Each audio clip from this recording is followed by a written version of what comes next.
నిజ నిర్ధారణకు అంతిమ నిర్ణయం డిఎన్ఏ టెస్ట్. ఉన్నది ఉన్నట్లుగా వాస్తవాలను శోధించి వివరించే మన డిఎన్ఏ టీవీ, మన రాష్ట్రం, మన channel.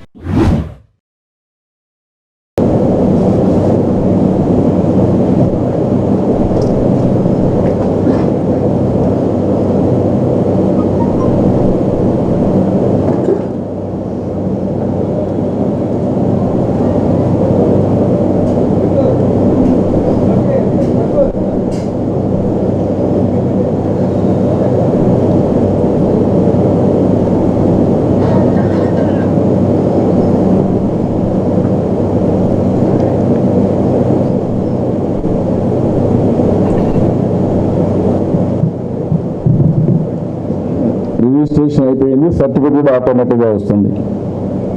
That is the beauty of system. అందరికీ నమస్కారాలు. ఈరోజు తెలుగుదేశం పార్టీ ఒక నూతనమైన కార్యక్రమానికి శ్రీకారం చుట్టాం.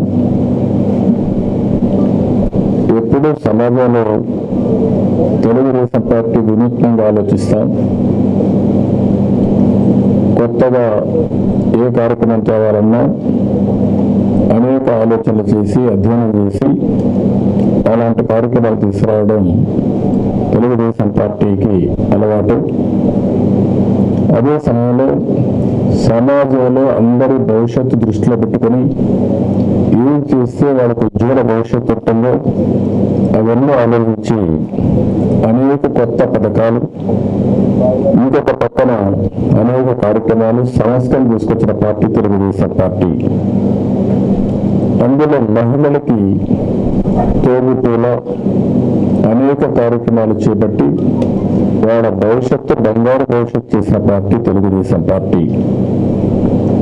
ఈరోజు రాష్ట్రంలో ఉండే ప్రతి ఒక్కరు గుర్తుపెట్టుకోవాల్సింది, 40 సంవత్సరాల కంటే ముందు ఎన్టీ రామారావు గారు మహిళలకు ఆస్తిలో సమాన హక్కు తేవాలని ఒక వినూత్నమైన ఆలోచనకు శ్రీకారం చుట్టారు.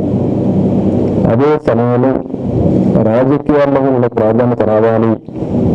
ఈరోజు రాజకీయాల్లో ఒక మగవారితో ప్రాధాన్యత ఉంది, ఇది కరెక్ట్ కాదు. 50% జనాభా ఉన్న మహిళలు కూడా సముచితమైన స్థానం ఇవ్వాలన్న ఉద్దేశంతో స్థానిక సమస్యల్లో ప్రారంభమైనటువంటి రిజర్వేషన్లు ఈరోజు దేశమంతా కూడా ఆమోదయోగ్యమైనాయి. ఇప్పటికే 50% రిజర్వేషన్లు స్థానిక సమస్యల్లో వచ్చాయంటే అది ఎన్టీ రామారావు గారు ఆ రోజు చూపించిన చొరవ. అదే సమయంలో ఇప్పటికి మీరు చూస్తే దగ్గర 22 కొత్త పథకాలు తీసుకొచ్చాం. ఒకప్పుడు మీరు చూస్తే ఎడ్యుకేషన్కి ప్రాధాన్యతను పరిశీలించి ప్రతి 1 కిలోమీటర్ ఎలిమెంటరీ స్కూల్, 3 కిలోమీటర్ల ప్రైమరీ స్కూల్, 5 కిలోమీటర్ల హై స్కూల్, మండలానికి ఒక జూనియర్ కాలేజ్, లేని డివిజన్ ఒక ఇంజనీరింగ్ కాలేజ్, ఒక జిల్లాకు ఒక మెడికల్ కాలేజ్ సమైక్యాన్ని ప్రవేశపెట్టిన పార్టీ తెలుగుదేశం పార్టీ. అంతటితో ఆగలేదు. ఉద్యోగాల్లో కాలేజ్ సీట్లలో రిజర్వేషన్ తీసుకొచ్చాం. 33% రిజర్వేషన్ దేశంలో మొట్టమొదటిసారిగా ఆడబిడ్డలకు ఉద్యోగాల్లో, అదే మరిగా విద్యా సంస్థల రిజర్వేషన్ తీసుకొస్తే వాళ్ళ జీవితాల్లో ఎంతో మార్పు వచ్చింది. అదే సమయంలో ఈరోజు మళ్ళీ నేను ఒక కార్యక్రమానికి శ్రీకారం చుట్టాను. మీ కళలకు రెక్కలు. ఈ కార్యక్రమం ఒక వినూత్నమైన కార్యక్రమం. కళలకు రెక్కలు అన్నప్పుడు నేను ఎప్పుడో చెప్పాను, dare to dream, strive to achieve. అదే అబ్దుల్ కలాం గారు ధైర్యంగా కళలు కనండి, దాన్ని సాధికారం కోసం కృషి చేయమని దేశమంతా తిరిగి చెప్పారు. ఈరోజు ప్రత్యేకంగా మహిళా శక్తిని గుర్తించి, మహిళలకు ఉండే అవకాశాన్ని గుర్తించి మహిళల కోసం ఒక ప్రత్యేకమైన కార్యక్రమం తీసుకొచ్చాను. ఇది మామూలుగా అందరూ కూడా ఇంటర్నెట్ అరిగిపోవడం, అక్కడి నుంచి పెద్దల ప్రోత్సాహం లేకుండా పోవడం, నిధుల కొరత రావడం, ప్రభుత్వాలు కూడా ఉదాసీనంగా ఉండడం, అంటే వాళ్ళకి ఆలోచనలు ఉన్నాయి ప్రపంచంలో రాణించే శక్తి ఉంది, ప్రపంచానికి సేవ చేసే నాలెడ్జ్ ఉంది, అదే మరి ఒక కళ కూడా ఉంది వాళ్ళందరికీ. కానీ ఆ కళలు సాధికారం కావాలంటే ఎక్కడికొక్కడ ఆర్థిక ఇబ్బందులు, కుటుంబంలో నిరుత్సాహం, చదివించాలంటే ముందుకు రాకుండా పరిస్థితి వస్తూ ఉంది.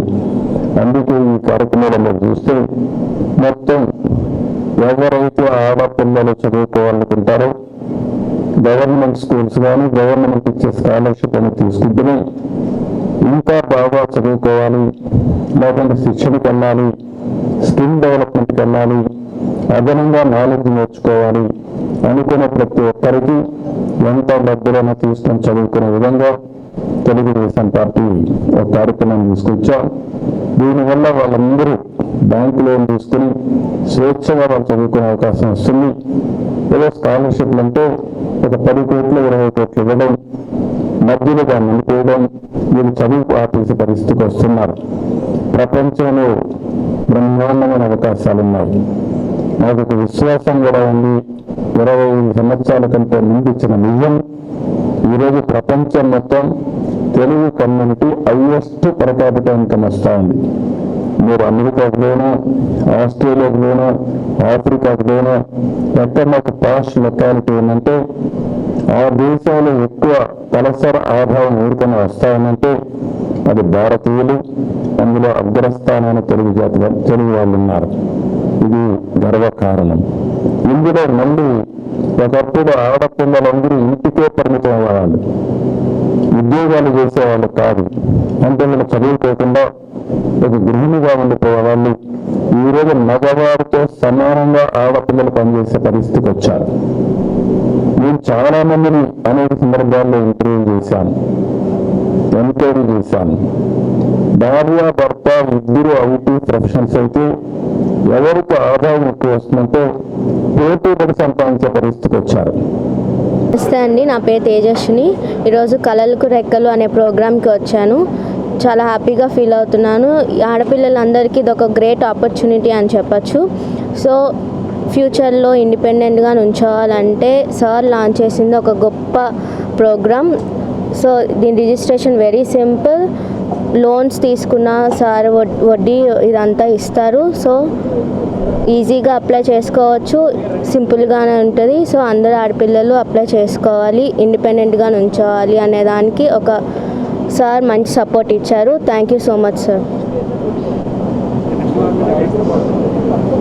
నెక్స్ట్ గవర్నమెంట్ ఆబ్వియస్లీ సార్ వస్తేనే బాగుంటుంది.